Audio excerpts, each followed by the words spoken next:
देवी संपत्तिवान द्वैमौ सर्वलोके देवासुरेव च। अर्जुन, इस प्रकृति में दो सर्ग हैं, देवी आसुरी। जन्म से सब आसुर होते, जन्म से कोई देवी नहीं होता, जन्म से हम सब आसुर ही होते। आसुर कोई बुरा शब्द नहीं है।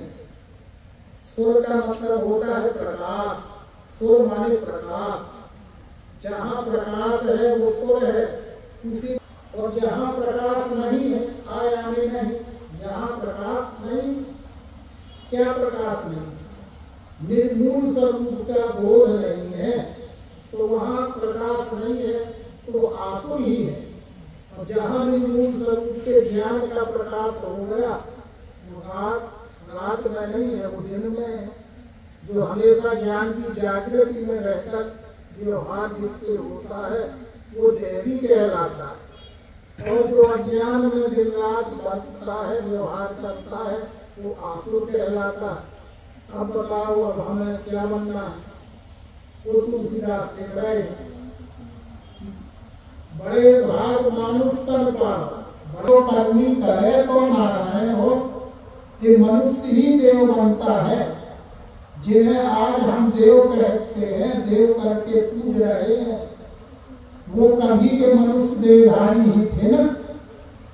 कभी इस धारा में वो मनुष्य कर बेटा बैठ जा तुम, जब हम भी मांगेंगे, जब हमको दे देना है। सामाजिक कार्य में यही चलने रहेंगे, सामाजिक नहीं, कुछ देर के लिए अपन धार्मिक कार्य में बैठे हैं।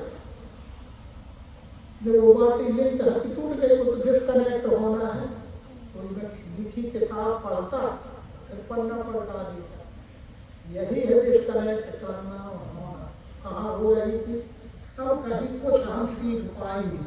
नहीं है कि ये ताम झाम, तो सारे संसार में ताम झाम के कार्यक्रम हो रहे हैं, बस वहाँ ताम झाम भरे। ज्ञान क्या है? ज्ञान क्या है? कुछ नहीं। आज बड़ा ताम झाम का संसार हो रहा है, और ताम ही झाम भरे। ज्ञान की कोई दो बात का भी वहाँ अवसर ही नहीं है।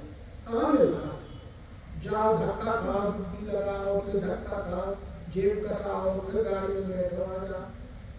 कहीं ऐसे इत्मीनान से बैठ के 2 मिनट कोई ज्ञान चर्चा का अवसर भी वहाँ उपलब्ध नहीं है। स्वाभाविक वहाँ आपको इतनी साफ सुथरी व्यवस्था में बैठ पढ़ाना है, ठीक है ना? तो पढ़ाई वाली काम है यार।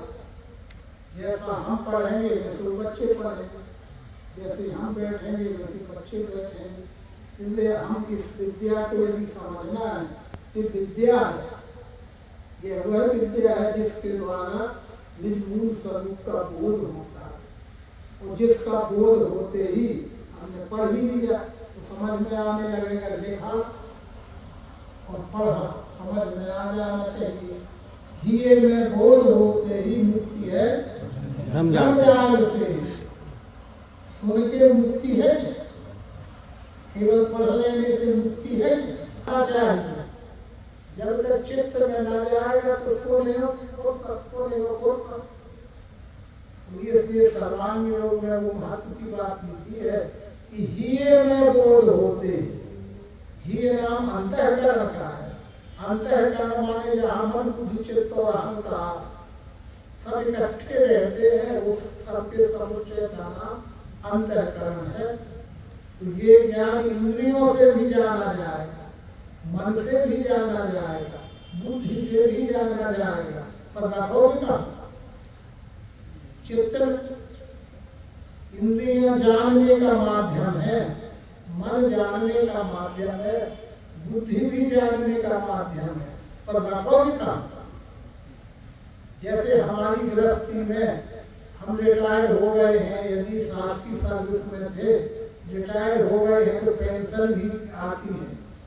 थोड़ी सी जमीन है तो जब खेती करते हैं तो खेती का भी कुछ आता है, कुछ व्यापार भी करते हैं तो उसका भी आता है, और बड़ा मकान है, पूरे में कहाँ रहेंगे, किराए से भी दे देते हैं, किराए का भी आता है। आने की कई मद हो गई ना, 4 मद 5 मद कई प्रकार से आता है। लेकिन अलग अलग अलमारी में रखते हो कि उम्र हो, अलग अलग जेब है क्या उम्र की।